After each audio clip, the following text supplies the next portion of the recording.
conversatorio y charla virtual en el marco de la educación que nos une, una iniciativa social de la Fundación Empresarios por la Educación, Colombia Cuida Colombia, la AFE y el Ministerio de Educación.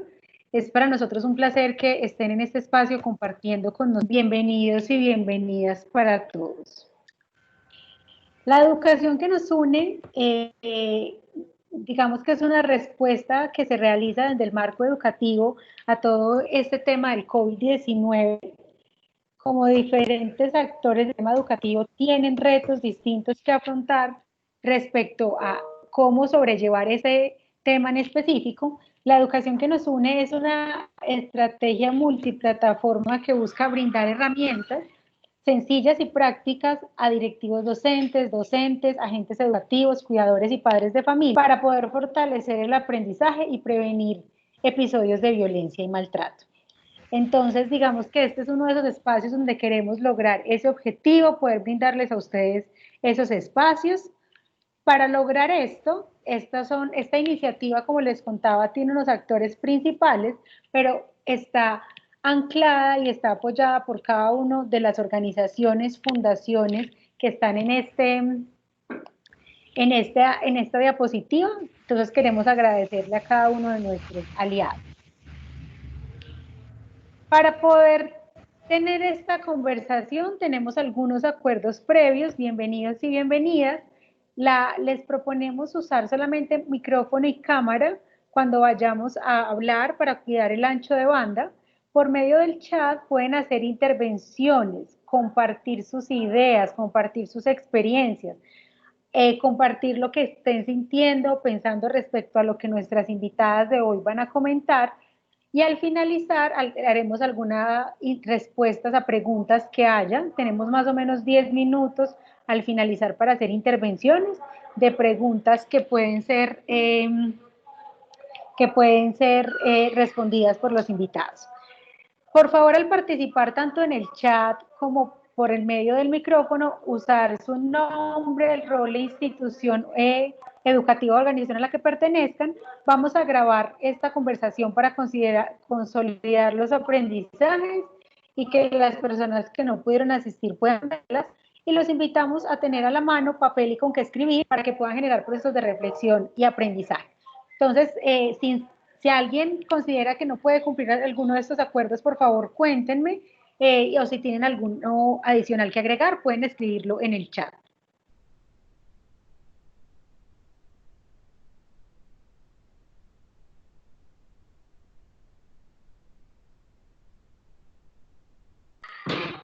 Listo, creo que entonces nuestros acuerdos para poder conversar están sobre la mesa. Entonces, quiero presentarles al programa de desarrollo psicoafectivo y educación emocional ISOTON de la Universidad del Norte. Este programa acompaña a niños, jóvenes y adultos a reconocerse y generar habilidades para un buen desarrollo emocional. ¿Cómo quieren ellos facilitar que los niños, niñas y sus familias en situaciones adecuadas y de alto riesgo puedan expresar sus emociones, conocerse a sí mismas, tengan un manejo adecuado de conflictos y puedan desarrollar sus habilidades emocionales? Su lema es preparando a niños, niñas y jóvenes y sus familias a afrontar situaciones adversas con mayor posibilidad de éxito. ISOTON es la organización que nos va a estar acompañando hoy en la conversación que tenemos sobre prevención y rutas de acción en contra del maltrato infantil. Para eso tenemos a dos invitadas muy especiales. Una de ellas es Anita Russo de Sánchez, ella es psicóloga de la Universidad del Norte, doctora en Filosofía y Ciencias de la Educación de la Universidad de Salamanca en España. Resultado de ese doctorado nace este programa tan bonito de ISOTON. Es autora de varios libros en temas de psicología clínica y cuentos para niños y niñas, conferencista nacional e internacional, y ha trabajado como terapeuta, educadora e investigadora. En el 2017 el Ministerio de Educación le entrega la distinción Simón Bolívar a Gran Maestro como un reconocimiento a sus 35 años de trabajar en todo el tema de desarrollo psicoafectivo y educación emocional con los niños.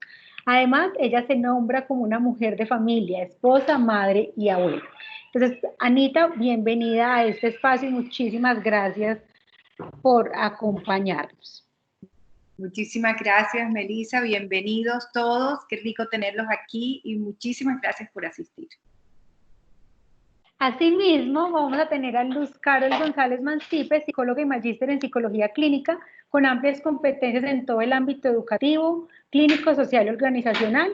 Maneja procesos a nivel de recursos humanos, coordinación de proyectos y trabajo docentes con agentes educativos, madres comunitarias, niños, niñas de primera infancia, preescolar, primaria y jóvenes a nivel universitario.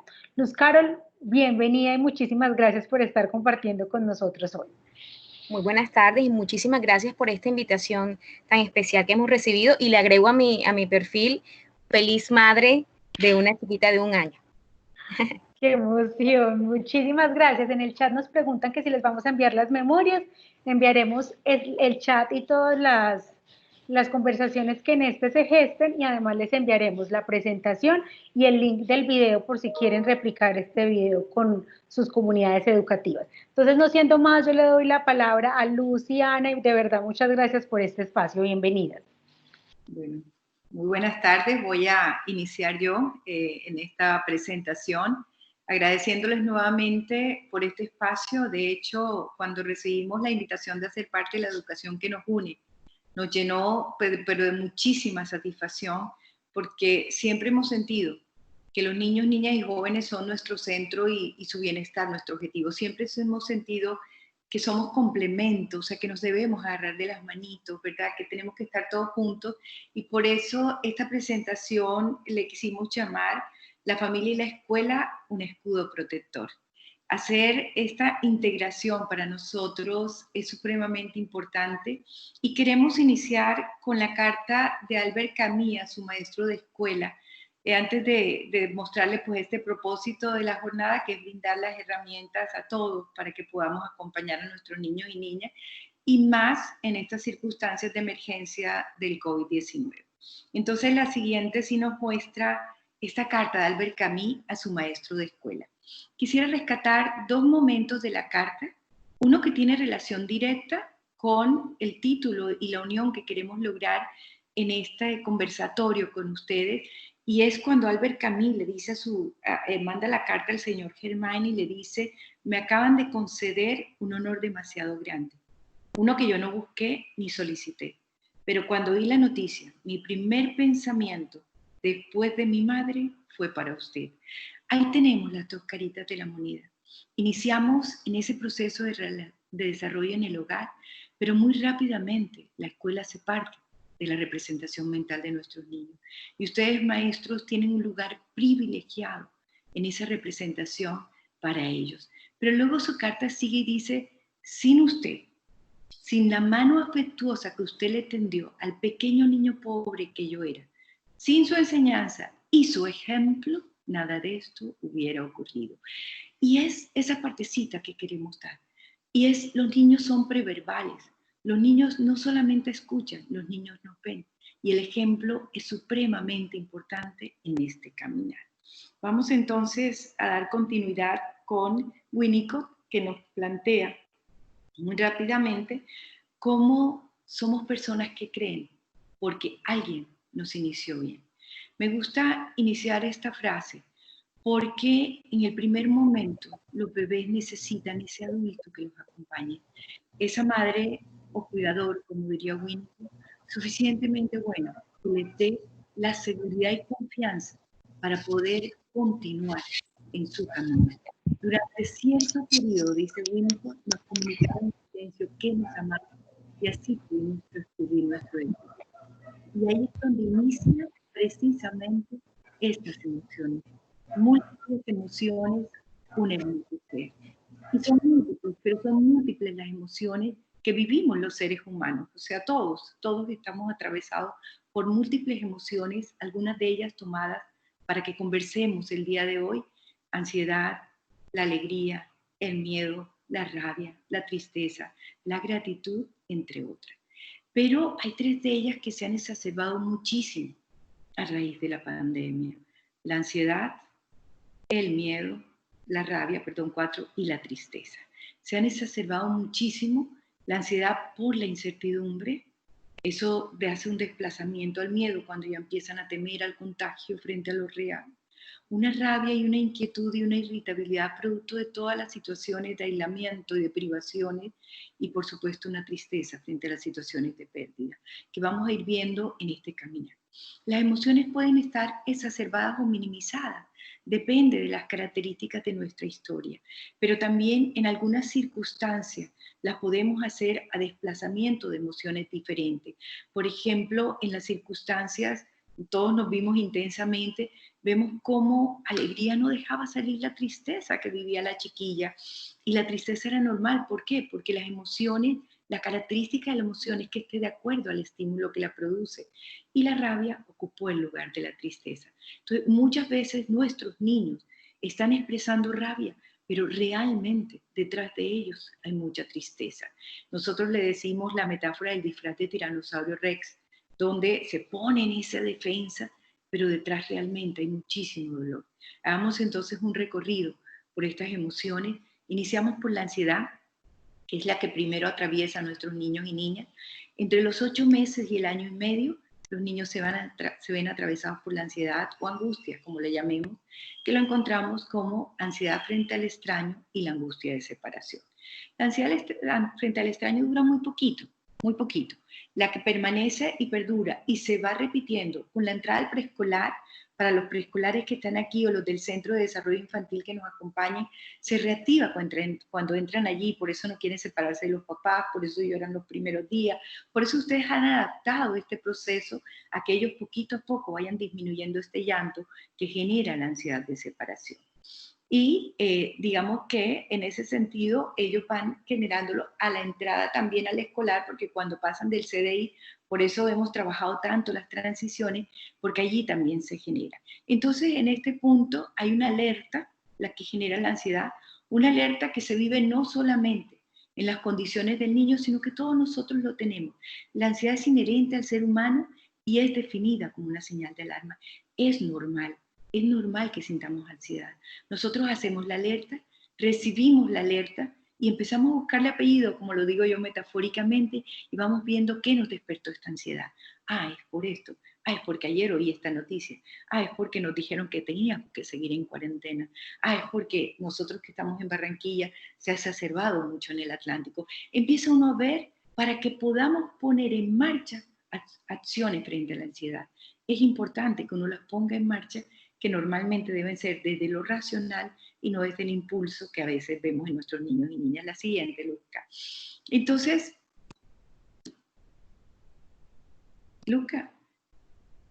como vemos, todas las personas sienten un grado de ansiedad. Yo sigo en la de ansiedad y en este momento, como les decía, las ansiedades producto de la pandemia están asociadas más a la incertidumbre. Hay varias situaciones de incertidumbre. Lo primero era que era gran situación de la pandemia, que los niños lo desconocían y teníamos que explicarles realmente qué era. Lo segundo estaba relacionado con el distanciamiento social.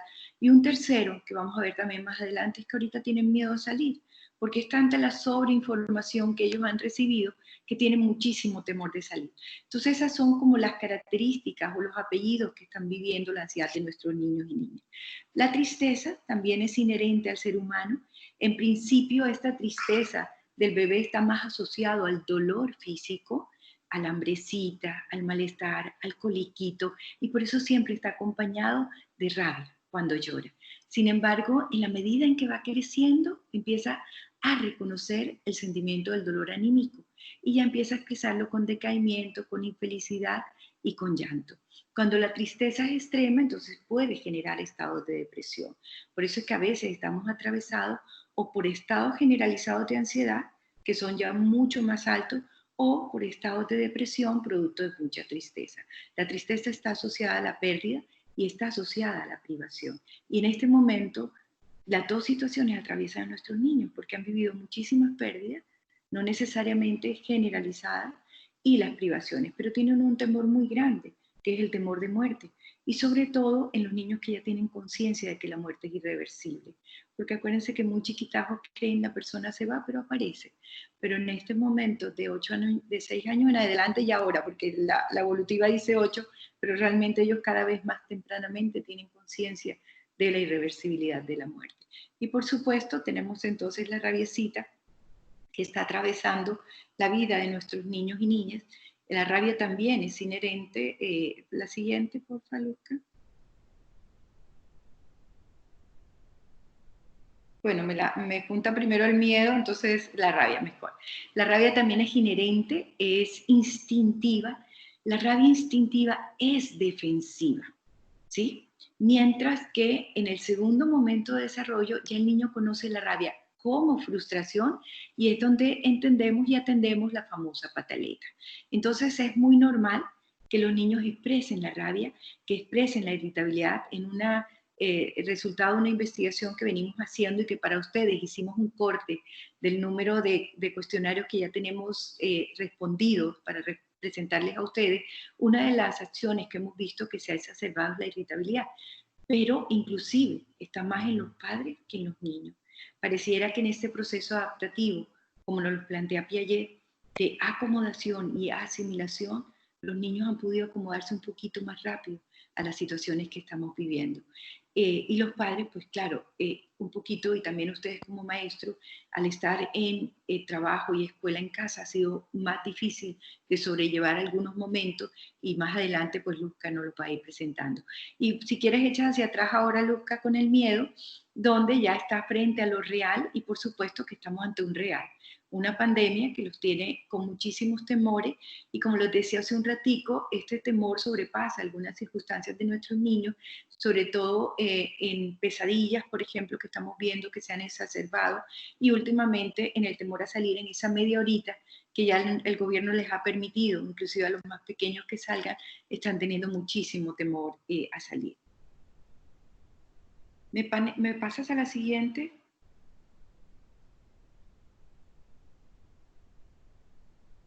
La alegría, una de las emociones asociadas a un bienestar, a una sensación de placer, y que es lo que subjetivamente llamamos felicidad, nos atraviesa cuando hemos vivido condiciones de bienestar. Por eso es muy importante los primeros años de nuestra vida, los primeros años de nuestros niños, darles esas condiciones, porque de eso nos agarramos en circunstancias como esta. Y entonces ya uno dice, sí, está pasando esto, pero hemos logrado esto. Al igual que otras emociones se experimentan de una manera muy diversa y depende inclusive de las experiencias de vida. Depende de nosotros poderlo encontrar. Depende de nosotros querer atravesar esto con el nubarrón negro delante o atravesarlo realmente con la esperanza. Entonces, como decía, las expresiones adecuadas de nuestras emociones dependen no solo del estímulo interno o externo que lo produce, porque es muy importante que nosotros entendamos que las emociones están asociadas al estímulo, ¿sí? Por ejemplo, si hay un estímulo de dolor, es lógico que sintamos tristeza. Ni nos vamos a tirar a gritar y vamos a decir no está pasando nada. Si hay un estímulo de miedo, indudablemente debemos sentir el temor. No importa que seamos adultos, que todas esas emociones nos atraviesan. Lo importante es revisar eso, que no estén exacerbadas, es decir, que no estemos con megáfono expresando la emoción, o que no nos hayamos sellado para no expresarla. También depende entonces de lo constitucional, porque hay personas que vienen con un equipaje ya muy llenito y que eso hace que se exacerben la emocionalidad y que uno vea que no importa que el estímulo sea pequeñito, siempre ven las cosas mucho más grandes.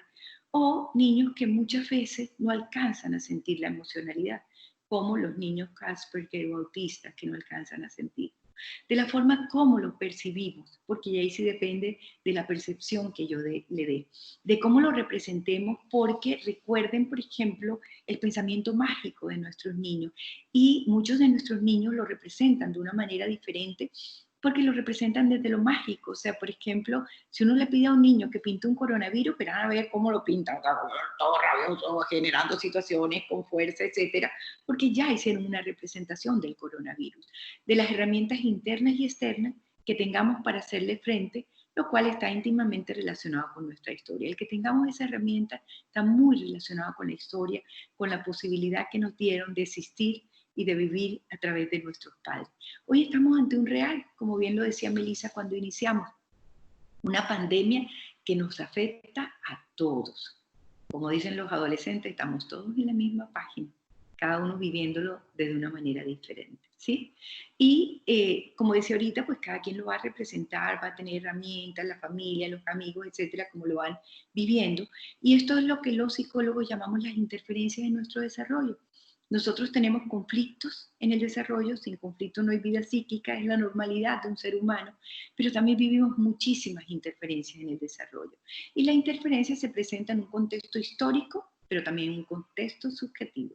Porque cuando hablamos de interferencia estamos hablando desde lo real, pero está atravesado por la subjetividad de quien lo vive, por la serie de variables que decían que propician los diferentes niveles de respuesta y de perturbación de quienes lo padecen. Por eso algunas personas lo pueden vivir con muchísimo mayor ansiedad, con muchísimo mayor temor o irritabilidad que otras personas.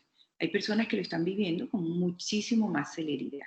Estas interferencias las dividimos en las catástrofes biológicas, como las que estamos viviendo hoy en día, desastres naturales que hemos tenido en algunas zonas del país, situaciones psicosociales como la separación, la muerte de un ser querido, el maltrato infantil, el abandono, el abuso sexual tan dolido para nuestros niños, la violencia social y política como la violencia armada, el reclutamiento, la pandilla, entre otros. Todo esto son interferencias en el desarrollo. La siguiente.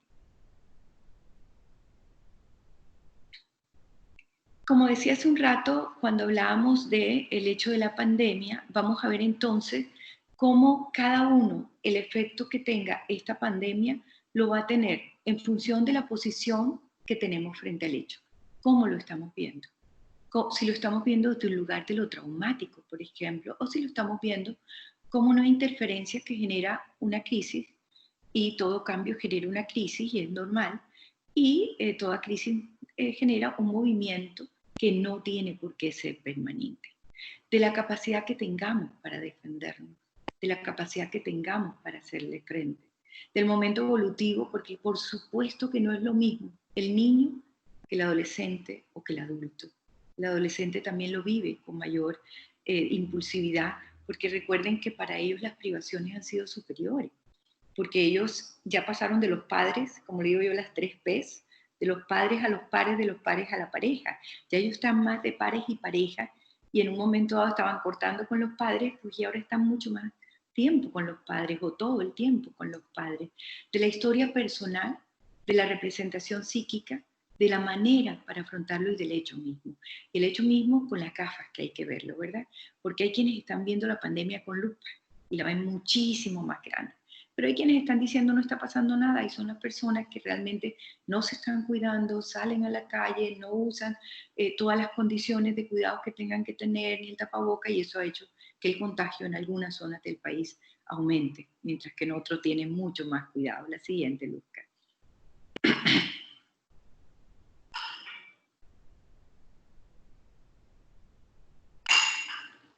La interferencia y la subjetividad. Una de las características de los seres humanos es aquello que hemos definido como subjetividad. Y lo quiero decir, ustedes saben que estamos en Barranquilla y el carnaval pues es conocido por todos ustedes, y hay una frase muy linda que dice: el que lo vive es el que lo goza. Y realmente eso no es subjetividad, cada uno de nosotros lo va a sentir desde su subjetividad. Es consistente en aquello que, aunque todos compartimos el encuentro con la realidad o el mismo encuentro con la realidad, la forma como cada quien lo asume y lo representa es individual. Y eso es lo que nos hace sujetos únicos y diferentes, ¿verdad? Y cada uno va a tener su propio encuentro con la realidad. Esta subjetividad también depende de lo constitucional, no nos olvidemos nunca de lo constitucional, de los diferentes momentos del ciclo de vida, de las interferencias en el desarrollo y por supuesto del momento histórico. Eso permite asumir el dolor, las defensas, los conflictos y la resolución de los mismos de manera diferente para cada sujeto. Esto es lo que genera que ante una crisis algunas personas lo afrontan muy bien, con muy buenos recursos, y es lo que llamamos resiliencia, pero otras van a requerir apoyo desde el exterior. Y vamos a verlo entonces a través de la palabra de Luz Carol con resultados de esta investigación. Con esta investigación que hicimos el corte para ustedes, no la hemos finalizado, pero que ya podemos mostrárselo desde un número de familias que nos han ido respondiendo sobre un cuestionario que hemos hecho de estos estados emocionales durante la pandemia. Bueno, muy buenas tardes. Sí, como Ani nos compartía, desde el programa quisimos revisar qué está pasando, qué percepción tienen los cuidadores, los padres, frente al estado emocional y anímico y comportamental tanto de sus hijos como de ellos mismos. Entonces, frente a esta inquietud, surge este estudio que tiene básicamente ese propósito que les mencionaba, poder identificar los estados emocionales tanto de los niños como de sus padres. Este tipo de investigación es de corte cuantitativa, con un diseño de investigación descriptivo, y utilizamos un instrumento para la recolección de datos que fue una encuesta semiestructurada online por medio de Question Pro, que es un software, y tomamos una muestra para este corte que les queremos presentar hoy de 90 padres de familia. Aquí queremos compartir un poquito de datos sociodemográficos para que conozcan un poco las características de los padres, madres y cuidadores que diligenciaron pues nuestra encuesta. El 80% de las personas que diligenciaron esta encuesta son madres de familia, un 10% padres y otro 10% cuidadores principales. Tuvimos encuestas del Atlántico con un 69%, tuvimos del Huila, del Tolima, norte de Santander, Nariño y Cundinamarca un 1%, tuvimos también algunas encuestas de Córdoba con un 8%, de Cesar, del Casanare y de Antioquia. Y el rango de edades de los padres, madres y cuidadores que diligenciaron esta encuesta, más que todo se ubicaron en el rango de 36 a 45 años, con un 36%. Aquí vemos los tipos de familia de las personas que diligenciaron la encuesta. Más que todo tuvimos familias nucleares con un 63%, y el nivel socioeconómico de las familias que diligenciaron nuestra encuesta se ubicaron entre estrato 1 a estrato 4 y con un 10% estrato 5 y 6. Aquí les presentamos las edades de los niños con los que trabajamos en la encuesta. Manejamos 58% de niñas, 42% de niños. Y bueno, ya queremos pasar un poco como a los resultados que hemos encontrado frente a esta encuesta, ¿sí? Entonces, al sumar las respuestas asociadas a casi siempre y a siempre, encontramos estos porcentajes. Con respecto al estado emocional de los niños, encontramos en el ítem de si se distraen con facilidad, que un 41% de niños se está distrayendo con facilidad frente a actividades escolares. Niños que muestran desinterés por actividades escolares, encontramos un 34%. Este porcentaje es muy diciente, ¿verdad? Cambios en sus hábitos de alimentación en un 29%. Niños que se muestran preocupados frente a todo lo que está aconteciendo por la pandemia, un 27%. Incremento de las interacciones por medio de redes sociales, un 26%, y dificultades para acatar normas y reglas y orientaciones por parte del adulto que los acompaña, un 22%. Con respecto al estado emocional y anímico de los adultos, encontramos que un 60% se preocupa constantemente por la situación económica de su familia, entendiendo que, bueno, todo este proceso ha traído una cantidad de situaciones a nivel laborales para muchos adultos que los lleva como a inquietarse mucho por la parte económica. En un 50% encontramos que se ha incrementado el número de interacciones en redes sociales. La preocupación frente a lo que acontece por la pandemia lo encontramos en un 49%, y la preocupación constante por el manejo del tiempo y las ocupaciones y cómo conciliar lo uno con lo otro lo ubicamos en un 48%. Y una pregunta que le hicimos a los padres es si habían dejado de disfrutar actividades diarias que eran de su interés, y encontramos que un 37% de padres, madres y cuidadores nos dicen que sí han dejado de disfrutar de actividades que solían ser de su interés. Frente al ítem de si se sienten cansados todo el tiempo, un 33% nos contestaron que casi siempre o siempre. Frente a cambios en hábitos de alimentación, un 28% reporta que sí han tenido algunos cambios. Dificultades para dormir, reportan que sí, un 26%, y irritabilidad, un 20%, lo que nos planteaban a Rita, ¿verdad? Como nosotros hicimos un corte anterior y los índices de irritabilidad en los niños era altísimo, y nos encontramos con mucha sorpresa ahora en este segundo corte, cómo los grados de irritabilidad en los niños han disminuido, es decir, pareciera que hay en ellos mayor posibilidad de adaptarse a toda esta nueva realidad que en los adultos, que aún se mantiene el grado de irritabilidad.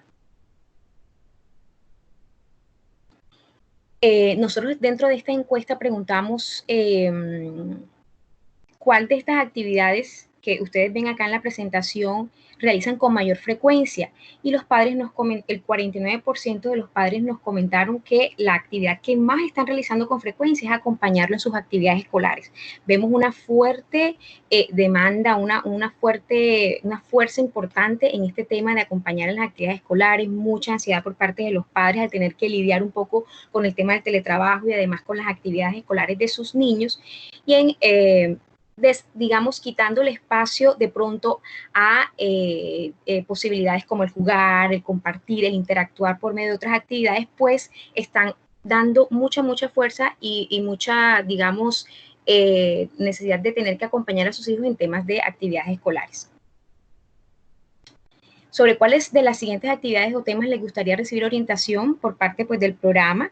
Los padres, el 31% mencionó que necesitaban apoyos, herramientas, orientación frente a rutinas y actividades para el manejo del tiempo en casa con sus hijos e hijas, justamente de pronto asociado al tema de las labores que surgen en el hogar, como es el tema del teletrabajo y las actividades escolares. Entonces hay como una inquietud frente a cómo organizar rutinas y maximizar y mejorar y generar mayor efectividad en el manejo del tiempo en casa para poder mediar, para poder darle respuesta tanto a las exigencias académicas de sus hijos como a las exigencias laborales y como a las exigencias que implica el estar todos en la misma casa o en el mismo hogar.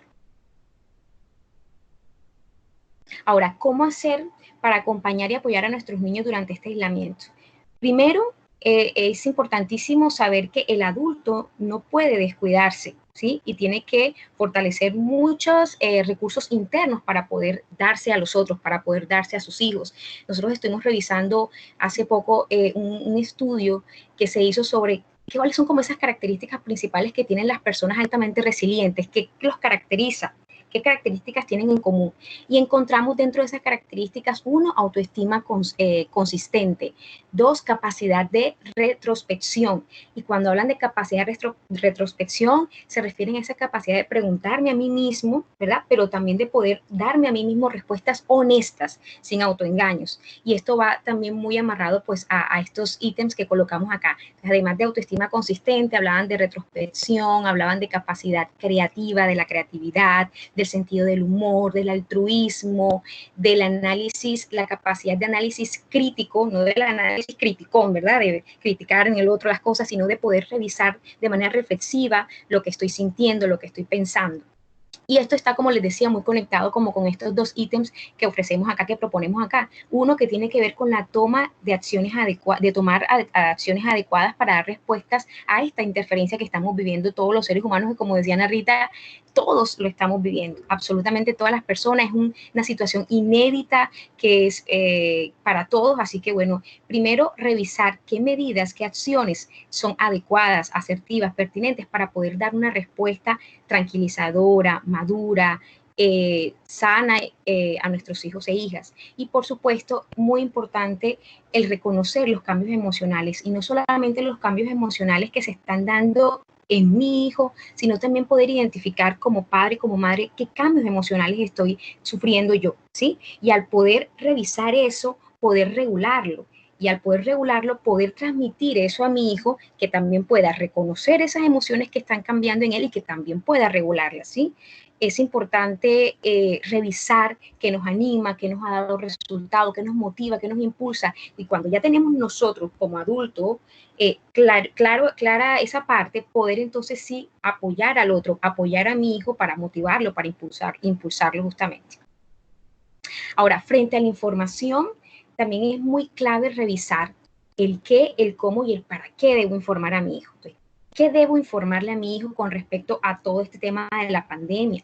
Uno, pues obviamente informar qué es el coronavirus, qué es la cuarentena, qué supone el aislamiento, por qué tenemos que encerrarnos, por qué las medidas de bioseguridad, qué quiere decir todo eso, ¿verdad? Entonces es importante un primer acercamiento a toda esta información, ¿verdad? Desde el qué, pero también un acercamiento de esta información desde el cómo debemos informar. Y es clave aquí informar desde lo real. En estos momentos estamos recibiendo bombardeos de muchas noticias, de mucha información, ¿verdad? mucha real, otra creadas, etcétera, etcétera. Entonces es muy importante ir a las fuentes, revisar desde el Ministerio de Educación, desde el Ministerio de Salud, desde artículos y páginas científicas, fuentes confiables, ¿verdad? Para poder dar una información desde lo real y no desde ese mensaje en cadena que me están enviando, que yo no sé si es real, pero bueno, no importa, lo voy a transmitir a mi hijo. No, hay que tener un fundamento desde lo real para informar sobre la situación, ¿sí? Y por supuesto, en el cómo también está tener en cuenta el momento evolutivo en el que está mi hijo, ¿sí? No es la misma información o la misma manera de transmitir la información. No se puede dar la misma información a un niño de 2, 3, 4 años que a un adolescente ya de 15 años. Entonces hay que tener muy en cuenta el momento evolutivo en el que está mi hijo para poder transmitir la información pertinente y asertiva que corresponde a ese momento evolutivo. Pues al dar sobreinformación que no corresponda y que no esté ajustado a ese momento evolutivo en el que está mi hijo, puede por el contrario no calmar, ni aliviar, ni ayudar, ni aclarar, sino que lo que hace es exacerbar esa ansiedad que está viviendo mi hijo. Entonces hay que tener mucho cuidado con esto. Dar respuesta desde lo real y de acuerdo al momento evolutivo en el que esté mi hijo o mi hija. Y por supuesto, con respecto a la información, también tenemos que tener en cuenta el para qué debemos informar. Y es clave, el conocimiento vence el miedo. En la medida en que podamos darle a conocer a nuestro hijo lo que está pasando, por supuesto, el miedo va a ir disminuyendo, el niño va a poder ir entendiendo qué está pasando. No es igual un niño que lo encierran abruptamente en su casa, ¿verdad? Que no entiende qué está pasando, que por qué todo el mundo está encerrado, porque no puedo ir donde mi abuela, qué está pasando, ¿verdad? A un niño que tiene la información tranquila, oportuna, veraz de sus padres y que eso lo ayuda a entender y a calmar un poco todos esos sentimientos que empiezan a surgir dentro de él. Y por supuesto, el conocimiento también ayuda a que el niño pueda hacer unas representaciones mentales de lo que está pasando, ¿verdad? Y unas representaciones partiendo de ese apoyo que me está brindando mi papá, mi mamá, ese conocimiento que me está brindando mi familia frente a la situación y por supuesto modificar esos imaginarios que empiezan a surgir de pronto en los niños por esa misma imaginación. Acuérdense que los niños entre más pequeños tienen mucho más, tienen más sentido de imaginación que sentido de realidad. Entonces ahí entra el adulto a empezar a dar un poco más de sentido de realidad a ese niño para que esos imaginarios no sobrepasen lo que realmente está pasando y el niño no empiece de pronto a imaginar, es que todos nos vamos a morir, es que mi abuela va a fallecer, es que todos vamos a, ¿sí? Entonces el conocimiento puede ayudar a plantear esos imaginarios que los niños, por su misma imaginación y demás, empiezan a construir. Ahora, frente a las guías, es clave tener organización, actividades y fortalecimiento de relaciones. En cuanto a organización, es clave poder hacer encuadres con los niños. Por ejemplo, si es nuestra media hora para salir al parque, podemos previamente decirles, mira, de tal hora a tal hora, acuérdate que vamos a salir. Si de pronto el niño no maneja el reloj, poder mostrárselo, mostrarle los palitos del reloj y decir, mira, cuando este palito grande esté en este número, ya es hora de regresarnos. Podemos previamente hacer la ruta, mira, ¿te parece si llegamos al parque por esta vía? ¿Sí? Hacer como un encuadre siempre previo, ¿verdad? Para que el niño, para poder organizar mucho más las actividades que se van a hacer y eso genera mucha tranquilidad en los niños. Entonces, es muy clave poder hacer encuadres claros, no ambivalentes, no decir una cosa y luego salimos con otra, no. Sino tratar de hacer unos encuadres claros, por supuesto. Dentro de ese encuadre entender que hay un flexiorario, ¿verdad? Que puede que podamos decir, bueno, listo, nuestro encuadre ya sabemos que a las 12 almorzamos, pero puede que la clase la clase de matemáticas se extendió un poco, o puede que en mi reunión de teletrabajo se extendió un poco y tenemos que poner el almuerzo de pronto a las 12:30. Entonces, tener esa posibilidad de entender que también en ese encuadre hay una posibilidad de tener que ser flexibles frente a los horarios que pueden variar un poco. Es clave la rutina, digamos que los niños fueron sacados abruptamente de sus instituciones educativas, ¿verdad? En donde habían unas rutinas, donde iniciábamos con la oración, luego con la clase de matemáticas, ¿verdad? Venían acostumbrados a una rutina, entonces es clave continuar, obviamente no es la misma rutina que se tiene en la escuela, pero continuar con una rutina para generar al niño mayor tranquilidad frente a lo que tiene que hacer. Genera mucho más tranquilidad el tener rutinas que el estar, digamos, con horarios dispersos y no tener como una organización. Entonces, es clave, y no solamente para el niño, la generación de rutinas es aliviana un poco, también para el adulto es importante, ¿verdad? Para poder organizar nuestra cabeza, entendiendo que de pronto no podemos controlar lo que está pasando afuera, no podemos organizar lo que está pasando afuera, porque apenas estamos en procesos de revisar qué está pasando. Entonces, poder tener la posibilidad en el hogar de organizarnos, de tener rutinas que nos alivianen un poco toda esta situación. Y dentro de esas rutinas, como les decíamos, incluir horarios, pero ya sabemos que con cierta flexibilidad. Dentro de las actividades encontramos, bueno, las actividades escolares y laborales, hacer todo ese encuadre de entender, demostrarle a nuestros hijos, ¿verdad?, que hay un espacio para las actividades escolares, así como tú tienes tu espacio para actividades escolares, yo tengo un espacio para mis actividades laborales, y que debemos dar respuesta a eso, porque el mundo sigue avanzando,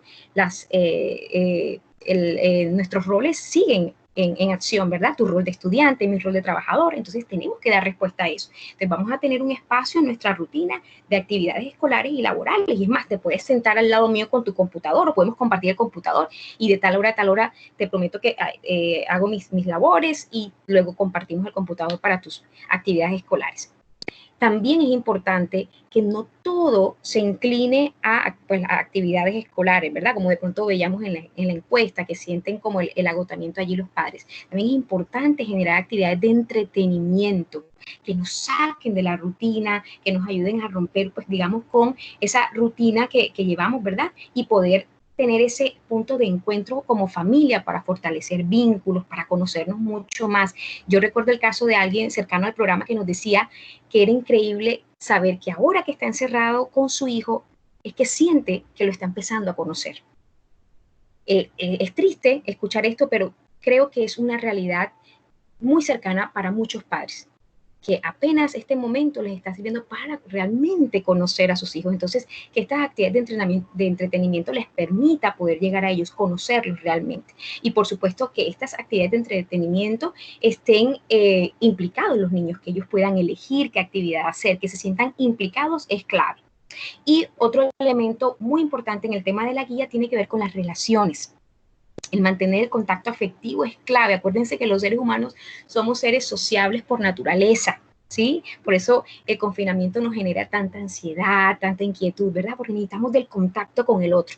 Y afortunadamente el aislamiento es físico, más no social, ¿verdad? Entonces, sí estamos aislados físicamente, pero no aislados socialmente. Y eso nos permite poder mantener el contacto con la familia extensa, mantener el contacto con las personas que queremos, ese contacto social. Y afortunadamente, toda esta situación nos tomó en una era en que la tecnología va a mil, ¿verdad? Y tenemos muchas herramientas para poder realmente seguir sosteniendo estas relaciones a nivel social, ¿verdad? Y por supuesto, los padres también tienen que pensar en un tiempo para ellos. Sí, hay un tiempo para compartir en familia, un tiempo para compartir con los hijos, pero también pensarse ellos como padres, buscar ese espacio para ellos como padres.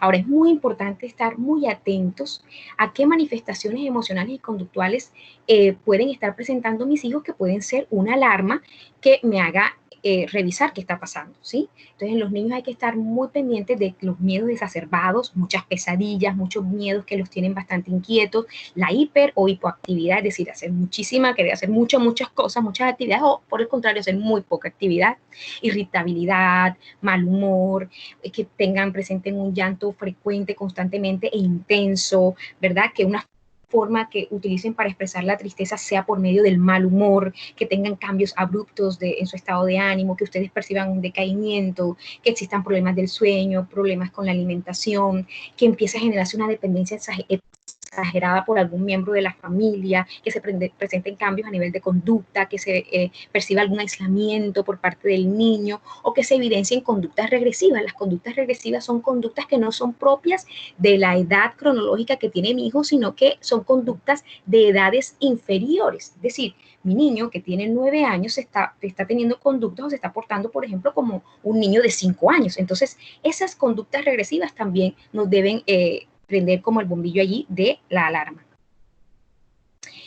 En cuanto a preadolescentes y adolescentes, hay que estar muy atentos. Dentro de finalizar la preadolescencia, inicios de la adolescencia, hay muchos cambios a nivel físicos y psíquicos que generan una serie de inestabilidad emocional en los jóvenes, entonces hay que estar muy, muy alertas a eso, ¿sí? Entonces revisar conductas de riesgo, irritabilidad, impulsibilidad, dificultades en el rendimiento escolar, algún tipo de trastorno del sueño, de alimentación, aislamiento, y por supuesto revisar el tema no solamente con los preadolescentes y adolescentes, sino también con nuestros niños y niñas más pequeños frente a una depresión que puede estar enmascarada por conductas agresivas.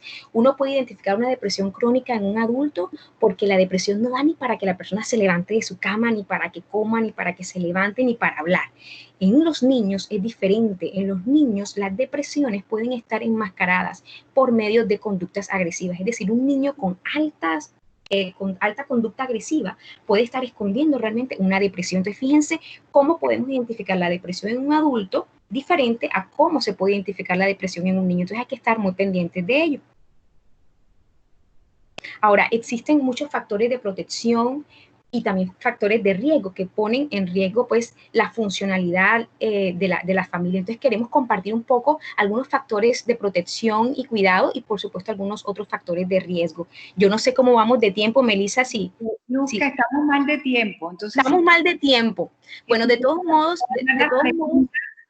listo, sí. Perdón, Ani, ¿no te escucho bien? Estamos mal de tiempo para que pueda haber el tiempo de pregunta. Entonces, si quieres, los factores de protección de riesgo, ellos lo pueden revisar en la presentación que iba a hacer y mostrar un poquito los índices de violencia que se han exacerbado. Perfecto. Frente a... Perfecto. Listo. Nosotros con esta conversación que quisimos abrir con ustedes, queríamos mostrar esas dos caritas de la moneda. Si por un lado, todas las emociones normales que se han exacerbado en un momento tan coyuntural como este, ¿verdad? Acuérdense lo que decía Ana Rita, todas estas emociones que vimos al inicio son expresiones adaptativas que tenemos los seres humanos, ¿sí? Para ajustarnos a una nueva realidad. Entonces, digamos que es sano poder sacar todo ese tipo de emociones, lo importante es saberlas regular. Entonces, tenemos las dos caritas de la moneda. Por un lado, las familias que sean todas las familias que nos hemos visto frente a esta realidad, ¿verdad? Y que se han exacerbado algunas emociones, pero que al regularlas, al dar pautas desde la escuela, al encontrar apoyo, se pueden regular y se pueden trabajar. La otra carita de la moneda, que es muy, muy dolorosa, es que hay familias que antes de la cuarentena ya venían con situaciones de violencia, de maltrato, ¿verdad? Y que lo que ha ocurrido ahora en la cuarentena, en el aislamiento preventivo, es que se ha incrementado eso. Entonces vemos allí las dos caritas de la moneda. Entonces, hogares que deben ser un espacio en donde debe primar la protección y el cuidado se han visto transformados en espacios que están propiciando, incitando muchísimo la violencia. El incremento de casos de violencia ha sido altísimo. Vemos, por ejemplo, en las líneas de atención cómo se ha incrementado al 91% las llamadas recibidas revisando este mismo periodo durante el 2019, un 91% de incremento. Vemos también datos de medicina legal y el último estudio de salud mental que se presentó al país, ¿verdad? Vemos en medicina legal que las mujeres, por ejemplo, están siendo víctimas de violencia entre parejas y el 86% de las mujeres están siendo víctimas de violencia entre parejas y un 64.59% de violencia intrafamiliar. Y en temas de salud mental, fíjense, estas cifras que hago la salvedad son cifras antes de la cuarentena. Fíjense cómo el 44.7% de niños entre 7 y 11 años en este estudio se considera deben ser evaluados para descartar posibles trastornos, como un 52.9% de niños entre los 12 y 17 años tienen uno o más síntomas de ansiedad. Acuérdense que estamos hablando porcentajes antes de la cuarentena. Entonces, fíjense cómo de pronto esto, cómo estará en estos momentos, ¿verdad? 19.7% de niños entre los 12 y 17 años manifiestan 4 o más síntomas de depresión. Y en adultos, miren estas cifras tan impactantes, el 52.9% tiene 1 o más síntomas de ansiedad, mientras que el 80.2% manifiestan 1 a 3 síntomas depresivos. Y estamos hablando de adultos jóvenes, adultos entre los 18 y 44 años. Ahora, esta otra carita de la moneda que estamos viendo de la exacerbación de la violencia real, dolorosa, frente a nuestros niños, niñas, mujeres y hombres también, digamos que como gobierno, como país, tenemos una serie de herramientas que podemos usar pues para apoyar a estas familias que requieren ayudas. Unas generadas en el marco de la coyuntura de la pandemia, que son estas líneas de atención que siempre han estado, son líneas de atención que siempre hemos tenido, pero que se le ha dado un alcance superior, entendiendo que en el confinamiento la herramienta del llamar, del WhatsApp, está siendo mucho más usada. Entonces, digamos que el alcance de las líneas de atención se ha ampliado. Entonces, es importante como poder dar esa herramienta, esa ayuda en caso de algún tipo de violencia o vulneración de derechos. Y la otra gran herramienta que contamos como país son los protocolos para la activación de rutas de atención que contamos, con las que contamos actualmente. Y es un intento de articulación intersectorial, ¿verdad?, e interdisciplinario de muchos sectores que hacen parte o que propenden por el bienestar de nuestros niños, niñas y adolescentes. Y dentro de eso quiero compartir rápidamente cuáles son esos sectores que cuando trabajan articuladamente, porque hemos sido testigos de ellos, entiendo que es muy difícil, que a veces hay subregistros, que a veces los casos sobrepasan la capacidad institucional y de eso no lo queremos negar y no lo podemos negar en algunos territorios, ¿verdad? Pero también quiero expresar que como programa también hemos tenido experiencias exitosas y hemos visto que cuando se articulan estos entes de los que vamos a hablar ahora, cuando realmente hay articulación y no hay fragmentación, el proceso se da de manera rápida y de manera asertiva. Entonces, ¿cuáles son estos actores intersectoriales que están aquí en juego? Educación, ustedes, ¿verdad? El sector educativo es clave en este proceso de activación de rutas. En el contexto educativo uno puede identificar casos, ¿verdad? Detectar casos, se activan rutas con salud, con protección, ¿verdad? Y por supuesto, dentro del sector educativo es clave poder lograr la permanencia de este niño, de esta niña en el sistema educativo, ¿verdad? Que no lo saquen, que no terminen sacándolo, sino que logre permanecer allí para dar ese soporte desde lo educativo y, por supuesto, apoyar en el seguimiento. También encontramos el sector salud, que aquí es clave, ¿verdad? Muchos casos se activan no por educación, sino que se pueden activar también por salud. Un niño que llega con algún golpe al hospital, al centro de salud, y allí se empieza a indagar y cuando se dan cuenta que de pronto es un tema asociado a violencia, ¿verdad? Ahí se tiene que activar la ruta. Entonces, salud está allí para minimizar ese daño físico y mental, logrando intervenciones reparadoras cuando se da el suceso, durante el proceso y posterior al suceso. Deben estar allí. Y por supuesto tenemos el sector de protección, ¿verdad? Es un área que está muy ligada pues con lo que es el Instituto Colombiano de Bienestar Familiar y todo el tema de restablecimiento de derechos y medidas para asegurar la protección de las víctimas, ¿verdad? Entonces hay unos programas especializados con los que cuenta el Instituto Colombiano de Bienestar Familiar. ¿Aló? Yusca, damos espacio a las preguntas que faltan 5 minutos. Bueno, entonces vamos a cerrar acá. Tenemos Ministerio Público. Acuérdense que dentro del Ministerio Público está todo el tema de la Procuraduría, Defensoría del Pueblo y más localmente las personerías. Y tenemos la Justicia, que son los que se encargan de adelantar toda la investigación penal. Y aquí compartimos pues las líneas, ya luego les compartiremos la presentación para que las vean. Ahora sí, abrimos el espacio a las preguntas. Perdón. Muchas gracias, Luz y Ana, por el tema tan interesante. Yo he anotado algunas de las preguntas que tenemos en el chat respecto a este tema. Voy a hacer primero estas preguntas iniciales. Perdón. Voy a hacer estas preguntas iniciales y luego damos paso al micrófono abierto para que las otras personas pregunten. Respecto a la parte inicial en la que intervino Ana, nos preguntaban cómo se manifiesta la ansiedad en niños introvertidos. Y lo preguntaba alguien que decía, pues, ser profesora, pero también ser mamá. Entonces, ¿cuáles son esas acciones o cómo sucede esa manifestación de la ansiedad en niños introvertidos? Esa es la primera pregunta. Realmente los niños introvertidos, como bien lo sabes, tienden a la inhibición. Y esto hace que esté hacia adentro, ¿verdad? Normalmente no lo expresan, pero lo expresan con algo que nosotros lo llamamos los acting out, que es las conductas hacia afuera de lo que está sintiendo por dentro. Una de las formas es la comida de uñas. Es muy común en estos niños que no hablen, que no expresen, pero que lo actúan a través de lo que llamamos la onicofagia, que se comen las uñitas. Otra de las formas es a través del pelito. O sea, lo vemos jalándose el pelito, en algunos lo logran arrancar, en otros solamente lo logran tomar, y otros lo que hacen es tomar lo que llamamos los objetos transicionales, que hay algún objeto transicional en el cual hacen un desplazamiento de la ansiedad. Normalmente también en este desplazamiento la angustia toma el lugar del soma y o tienen dolorcito de barriga o de pronto tienen dolor de cabeza y creemos que es somático y le preguntamos al pediatra y no hay nada, sino que es el desplazamiento de la angustia al soma, y la mayor de ellas que es la pesadilla. O sea, son niños que el desplazamiento de la ansiedad toma el lugar de la pesadilla. La pesadilla en niños pequeños tiene dos características. Una que es la de pérdida, y entonces el niño dice, no, es que yo estaba contigo agarradito de la mano y ya no te vi más, ya me quedé solito, o sea, y son pesadillas relacionadas con pérdida, y otras que son de persecución. Y es, yo iba corriendo y me perseguía algo que yo no alcanzaba a ver, a veces no se alcanza a ver, a veces sí decían el monstruo, etcétera, y toman ese lugar del desplazamiento. Muchísimas gracias, Ana, por esa respuesta. Tenemos otra pregunta y es cómo motivar sobre todo a los niños adolescentes que están desertando mucho, en gran parte por la vivencia de estas emociones que mencionaban en la parte inicial.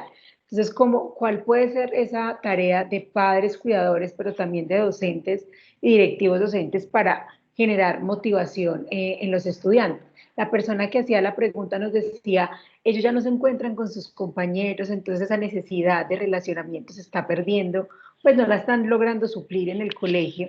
Entonces, ¿cuál puede ser esa motivación o cuál pueden ser esas estrategias? Me parece súper importante y realmente hay una motivación muy linda que apenas se dé, que la podemos lograr, lo vas a vivir, y es que tienen unas ganas de ir al colegio que antes no tenían. Entonces sí lo están teniendo. Y realmente sí depende mucho de nosotros acompañar a los adolescentes, muchísimo. Ellos de verdad están más desesperados, como les decía, son más de pares y de pareja, y eso en este momento no lo pueden tener, por mucho que lo virtual lo manejan mejor que nosotros, ya están manejando y necesitando lo relacional. Entonces sí, como entender lo que ellos están viviendo, escucharles su malestar, por ejemplo, de estar ahí virtualmente. Algunos inclusive se conectan, dicen buenos días y se vuelven a dormir y no están allí. Ustedes tienen que estar muy pendientes de esa motivación. Y yo plantearía actividades de aprendizaje diferentes en el sentido de lograr la concientización del aprendizaje mediante técnicas un poquito más lúdicas y menos, digamos, de aprendizaje formal, porque ellos están necesitando la actividad y no la están teniendo. Entonces, por ejemplo, si uno los pone a competir en un momento dado con una situación específica, ya estemos en matemáticas, en ciencias sociales, ellos logran ponerse mucho más activos. Si uno lo hace desde la parte de creación de un video, en estos días una paciente mía, precisamente adolescente, la profesora de matemáticas los puso a crear un video relacionado con coronavirus, con el arte y con la matemática. Y fue impresionante, porque inclusive hasta lo vi con ella, cómo fue un reto para todos empezar a buscar esas tres características. Entonces, sí depende mucho de nosotros, de entender lo que ellos están sintiendo, viviendo, de cómo tienen que contener eso impulsivo, porque tampoco pueden ver a sus amigos para el impulso que normalmente vemos en cada aula de clase, o para el chiste ese que se sale un poquito de la situación, pero que los mantiene en la atención. Entonces, yo sí les pediría a padres y maestros que entendamos eso, que nos revisemos nuevamente, y una palabra que hay gente que le molesta, a mí no me molesta, me parece que esto es así, y es que tenemos que reinventarnos. Esto es tan así que yo no quisiera irme sin leer el poema de la historia de Isa, porque sé que hay más preguntas, pero sé que es importante y nos dará muchísima fuerza, que tiene que ver precisamente con esta pregunta, y la gente se quedaba en casa y leía libros y escuchó más profundamente, y alguien meditó, alguien rezó, y alguien estaba bailando, y alguien se encontró con su sombra, y la gente comenzó a pensar diferente. Y cuando el peligro terminó y las personas se encontraron, lloraron por los muertos y crearon nuevas formas de vida. Y todo será un milagro, y todo será un legado, y se rescatará la vida que hemos ganado. 1869, ante la epidemia. Entonces, maestros, sí podemos hacerlo. Tenemos además muchísimas herramientas. Miren que en esa época no habían esas herramientas, y depende un porcentaje alto de nosotros. Va a quedar una colita que no se va a mover, un grupo de adolescentes que no se va a mover, pero la media más uno se mueve bajo estas circunstancias. Muy bonito, yo creo que ese poema resume mucho de esa reinvención de la que hablas y de una visión que tenemos que tener en este momento. Pero yo tampoco me quiero ir sin contestar a una pregunta que hicieron dos personas, y es cómo ellos, en su rol, la mayoría de docentes o directivos docentes, pueden acompañar a las familias en este momento, que son docentes, las familias casi que tiempo completo, y un poco con el tema que queremos en este conversatorio, que no es solamente las rutas de atención ante el maltrato, que les compartiremos la presentación y ahí pueden consultar dónde ver los protocolos y demás, sino también desde la prevención. ¿Cómo ellos siendo docentes podemos trabajar todo este tema de prevención? Esa es la última pregunta que tenemos. Yo creo que la entendí desde un lugar y si no era desde esa, sí la quise entender. Pero la quise entender la pregunta también desde el lugar de ustedes en su hogar. O sea, no solamente como los docentes hacia afuera, sino como los padres que son. Yo siempre digo, tomemos los dedos de la mano y además quiero que los tomemos desde un lugar que me parece muy importante porque lo virtual no tiene puerta.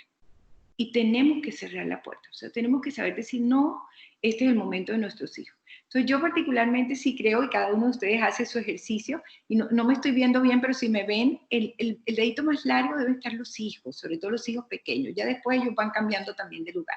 Aquí la pareja, si la tenemos, y aquí lo laboral.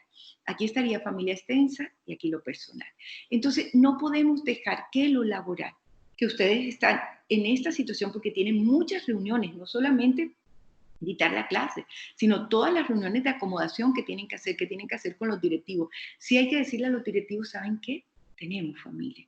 Necesitamos estar con nuestra familia, necesitamos estar un rato con la familia. Y si la pregunta era cómo ayudar a la familia, es importante acercarnos y conversar con ellos. Yo sí creo que ustedes, maestros, son gestadores de historias trascendentes. No les llamo gestores, les llamo gestadores de historias trascendentes.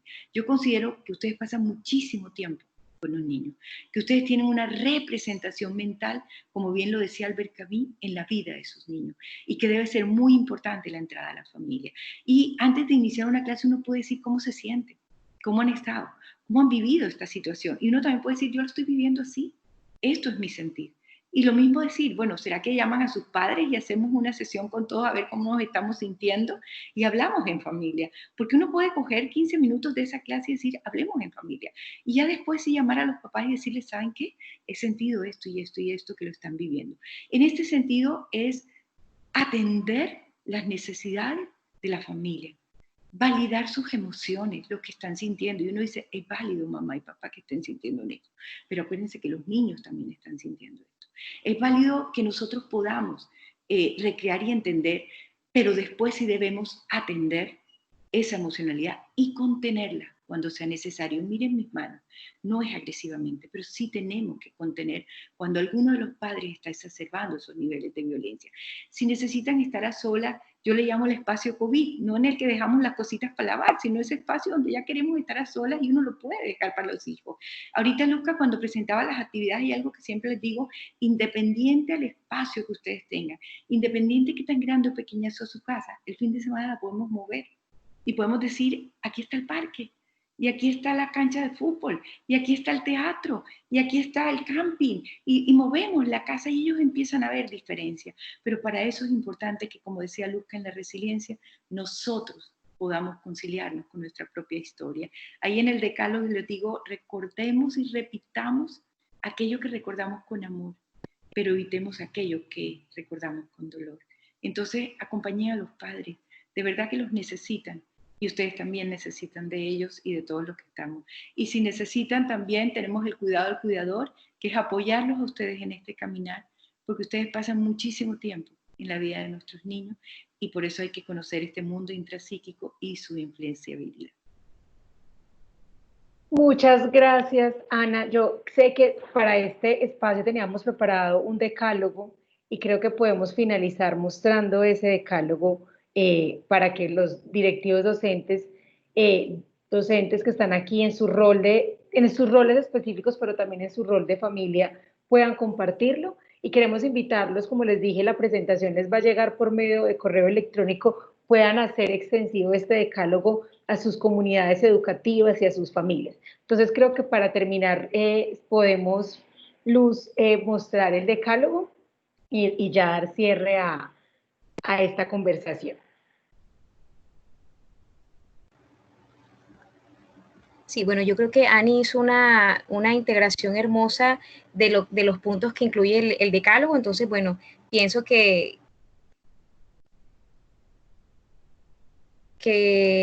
podrían ya revisarlo pues en la presentación cuando se les mande a ustedes, o no sé si quieran que de pronto los leamos. Si quieres podemos leerlos rápidamente para terminar. Perfecto. 1. Reconcíliate con tu historia, repite aquello que recuerdas con amor y evita aquello que recuerdas con dolor. 2. Sé paciente con el tiempo que necesita tu hijo o hija y respeta sus ritmos. 3. Escúchalo con atención y sentado en una posición a su altura, de manera que sea fácil verse a los ojos mutuamente. 4. Juega y ríe con él, expresa la admiración y orgullo por cada uno de sus logros. 5. Acompáñalo en lo posible en sus actividades y motívalo sin presionarlo. 6. Establece reglas claras y explícale las razones de las mismas. 7. Cuando haga una pataleta, deja que se tranquilice y después habla con él o ella. Permanece cerca, no hagas una pataleta igual, ni cedas a sus deseos. 8. Una vez que pase el estado emocional que despierta la frustración generada por el límite, es decir, la pataleta, habla con él o ella, valida sus emociones y explícale el porqué de las consecuencias o correctivos que debe asumir por haber recurrido a una pataleta para obtener lo que deseaba. 9. No condiciones tu afecto como padre, madre o cuidador al comportamiento de él o ella. Evita frases como yo no te quiero, si me haces eso es porque no me quieres, etc. 10. Las experiencias tempranas de tu hijo o hija constituyen su ser. Ayúdale a hacer de su infancia su más hermoso recuerdo. Bueno, yo quisiera cerrar compartiendo una última frase que en algún momento Ana Rita me transmitió a mí. Digamos que desde el programa Pisotón hemos tenido la grandiosa oportunidad de poder trabajar en los 32 departamentos de Colombia, y en uno de los tantos proyectos que tuvimos en esa Colombia profunda y lejana, digamos que logré como psicóloga tocar mucho la impotencia de poder querer hacer muchas cosas más, pero no se podían en ese momento y demás. Y recuerdo esta frase que la usamos mucho dentro del programa y que Ana Rita me la compartió esa vez y fue bien esclarecedora, y quiero compartirla con ustedes porque siento que encierra el por qué estamos aquí y por quién estamos luchando y haciendo todos estos grandes esfuerzos. Y ella me dijo: Luzca, no te olvides por quién trabajamos, por los niños y niñas que nacen en brazos, por los niños y niñas que encuentran esos brazos en el camino, pero sobre todo por aquellos niños y niñas que cargan su vida en sus propios brazos. Muchas gracias. Gracias. Muchísimas gracias. Esa frase a mí me conmovió muchísimo y de verdad en el chat hay varias palabras y de gratitud y por el espacio, por la sensibilización, por lo emotivo y por la pertinencia de este momento. Entonces, muchísimas gracias, Ana, muchísimas gracias, Luz, muchísimas gracias a las 79 personas que estuvieran conectadas en este espacio. Les compartiremos por medio del correo electrónico las memorias del mismo, y los invitamos a seguir participando en los encuentros que vamos a tener los martes o miércoles para compartir experiencias. Entonces, no siendo más, feliz tarde para todos. Ana y Luz y a Pisotón, muchísimas gracias por este espacio. No, a ustedes muchísimas gracias y bueno, que hayamos llegado. Muchas gracias, feliz tarde. Hasta luego. Muchas gracias, feliz tarde. Muchas gracias, muy amables. Gracias, feliz tarde. Dios les bendiga. Muy amables. Muchas gracias. Gracias. Hasta luego, muchas gracias. Gracias, feliz tarde. Muchas gracias, muy interesante todo. Chao, papitos. Te bien, te bien. Ahí, ¿ven? No déjenme eso. Está muy frío. Bajando este poco de cosas que habían abiertas para que así salga. Eso estaba lleno. Se me ocurrió.